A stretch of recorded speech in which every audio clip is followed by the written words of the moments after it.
মঞ্চে আত্মীয় কেন্দ্রীয় শীর্ষ পর্যায়ের নেতৃবৃন্দ, সামনে বিশেষ করে উপস্থিত যারা রয়েছেন, ইসলাম প্রেমিক, দেশ প্রেমিক আমার ভাইরা,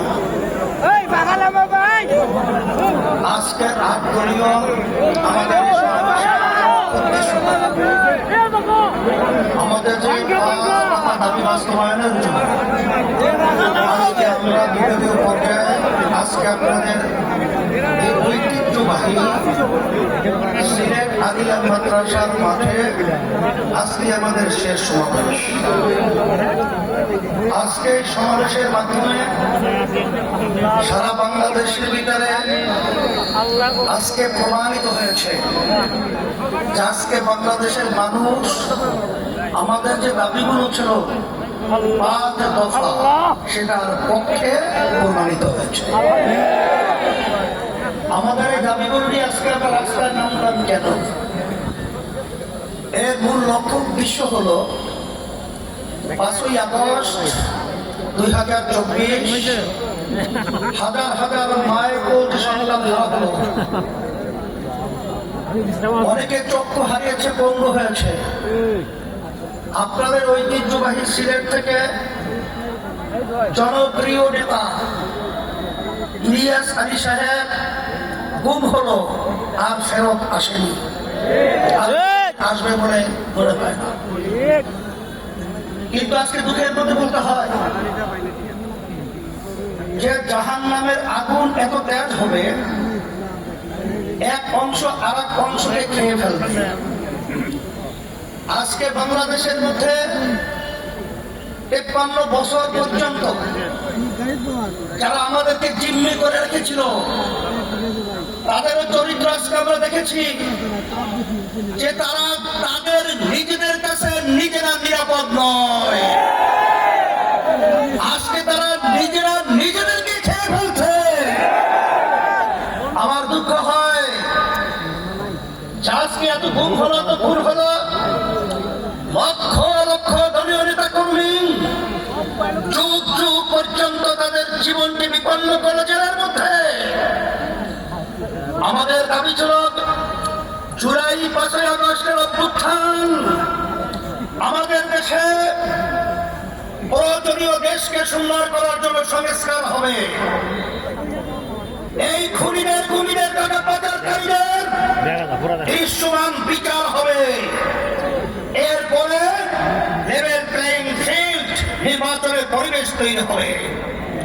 কিন্তু আমরা দেখে হতবাক, আজকে সংস্কারের ব্যাপারে বাধা, আজকে দৃশ্যমান বিচারের ব্যাপারে বাধা, আজকে নির্বাচনের জন্য যারা পাগল হয়ে গেছিল, আজকে যখন তারা দেখেছে আজকে বাংলাদেশের জনগণ ফ্যাসিস্টদের পক্ষে এবং চাঁদাবাজদের পক্ষে নয়, ওদের বিরুদ্ধে অবস্থান করেছে। এখন ওরা পাগল হয়ে গেছে আজকে নির্বাচনকে আবার পিছাবার জন্য। কিন্তু আমরা পরিষ্কার বলবো, রাশি যখন বামে ঘোরে তখন যত পরিকল্পনা সব বামেই যায়। আপনারা যত শয়তানি পরিকল্পনা করবেন ততই বাংলাদেশের জনগণ থেকে আপনারা বিচ্ছিন্ন হবেন। তবে আমি পরিষ্কার ভাবে বলেছি, আজকেও বলছি, আমরা 53 বছর আমাদেরকে যারা জিম্মি করে রেখেছিল, আল্লাহ রাব্বুল আলামিন জিম্মির হাত থেকে আমাদেরকে 5ই আগস্ট আমাদেরকে স্বাধীনতা দান করেছেন।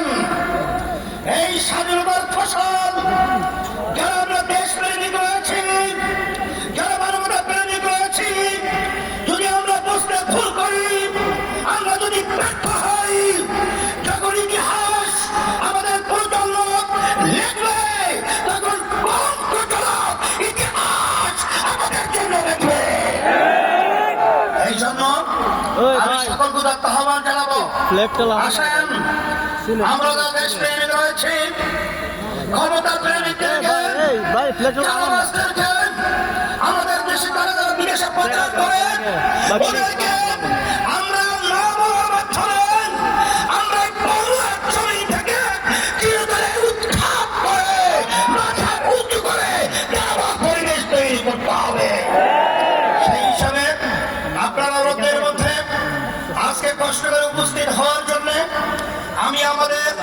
সকলের পক্ষ থেকে উদাত্ত আবার ধন্যবাদ জানাচ্ছি এবং সেই দিন সেই সময় অপেক্ষা রয়েছে যেদিন এই বাংলাদেশের মধ্যে আবার সোনালী সূর্য উদিত হবে এবং ফেসিবাদ বিভাগ যাবে, কারাবাদ বিভাগ যাবে, খুলনা বিভাগ যাবে, দেশপ্রেমিকরা বিশাল লাভ করবে। সকলকে ধন্যবাদ জানিয়ে আমি আমার আলোচনা শেষ করছি। ওয়াখির দাওয়ানা।